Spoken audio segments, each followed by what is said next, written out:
안녕하세요, 여러분. 새해 복 많이 받으세요. 정말 정신없던 2020년이 지나 새로운 한 해를 맞이하게 되었는데, 올해는 작년보다 더 행복한 한 해 되시기를 진심으로 바랍니다. 신년을 맞아 조금 더 깔끔한 영상을 바탕으로 정보를 제공하기 위해 직접 제작한 PPT를 한번 활용해 보기로 하였습니다.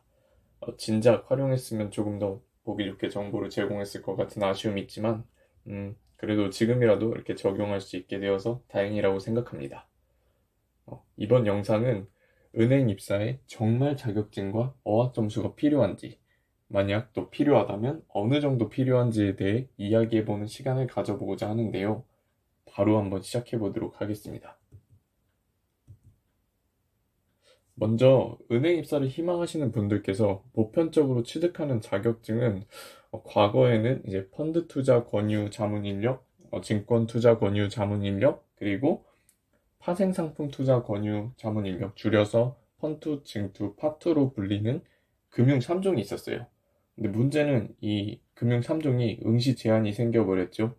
따라서 이러한 자격증 공백을 채우기 위해 AFPK나 은행 FP를 많이 취득하시고, 더 나아가 이제 국제재무위험관리사죠.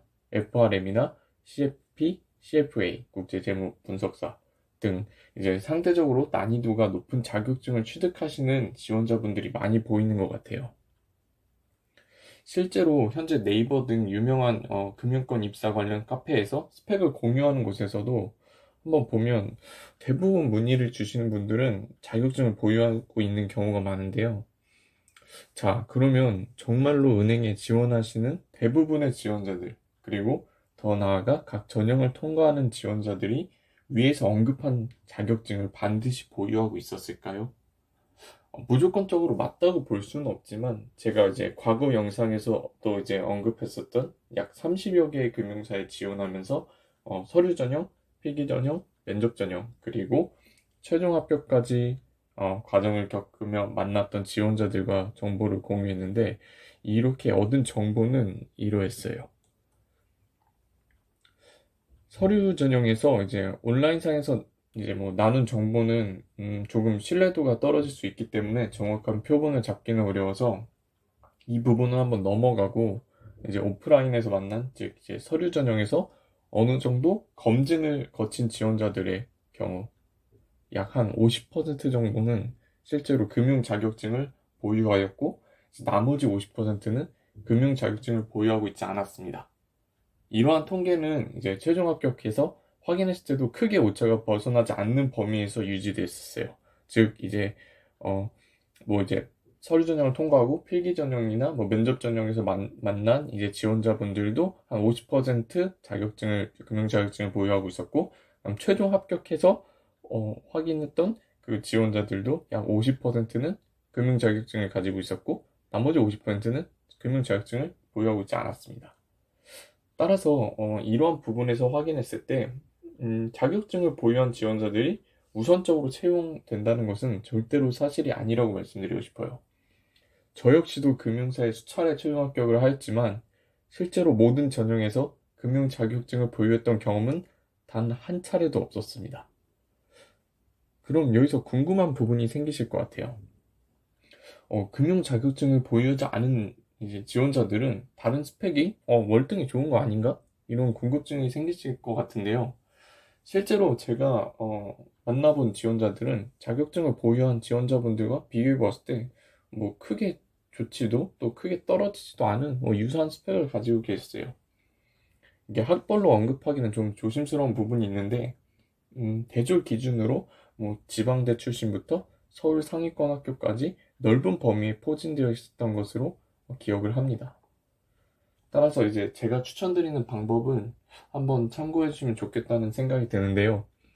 만약 학부 과정 중 이제 졸업 전에 금융권 도전에 확고한 꿈을 가지고 시간적 여유가 있으신 분들은 이제 학업과 병행해서 금융 자격증을 취득하셔도 괜찮은데, 상당히 많이 취득하실 필요는 없고, 적당히 금융권 입사에 관심을 가지고 있다는 부분을 어필할 정도면 충분합니다.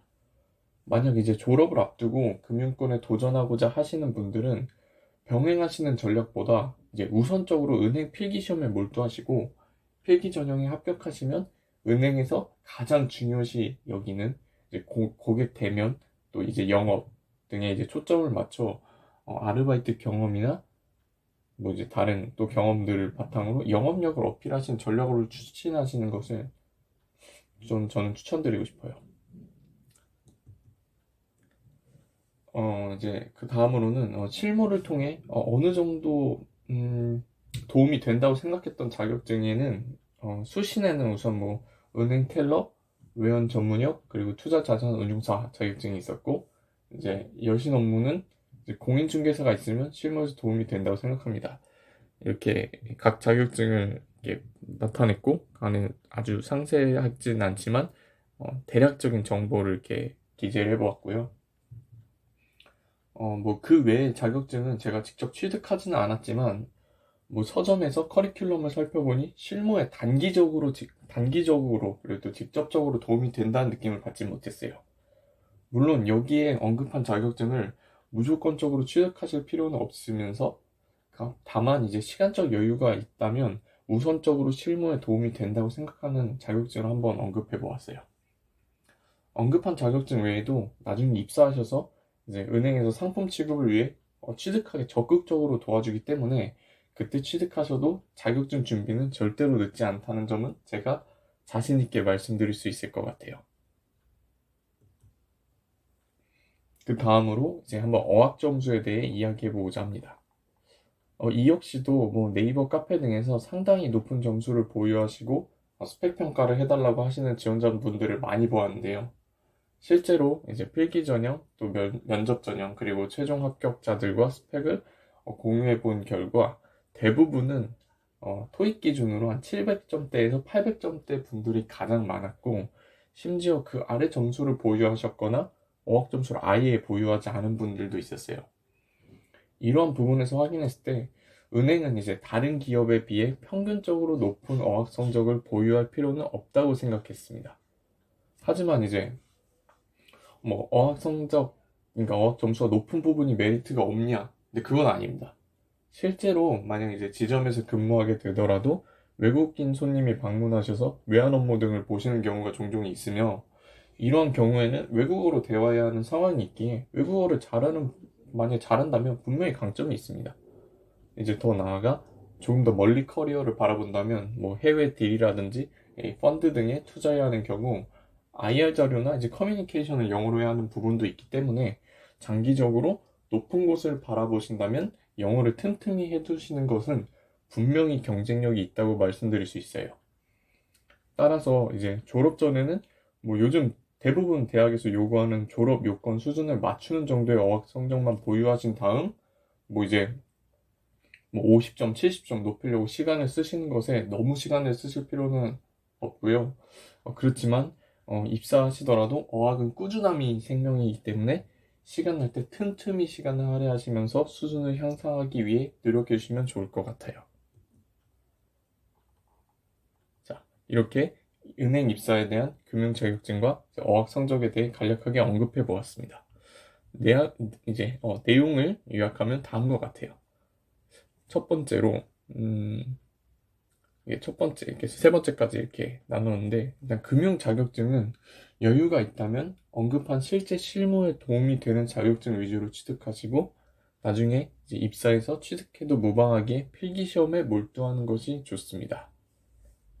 또 이제 어학 성적은 대학 졸업 요건 이제 한 700점에서 800점대 수준을 충족하면 너무 과도하게 시간을 투자하지 않아도 괜찮지만, 입사하고 나서도 꾸준하게 시간을 할애해서 실력을 향상시키면 분명히 좋습니다. 네, 이렇게 요약해 보았고요. 해당 내용이 100% 신뢰할 수 있는 내용은 아닐 수도 있어요. 왜냐면 제 경험에 의해 이제 좀 생성된 그런 이제 표본이기 때문이죠.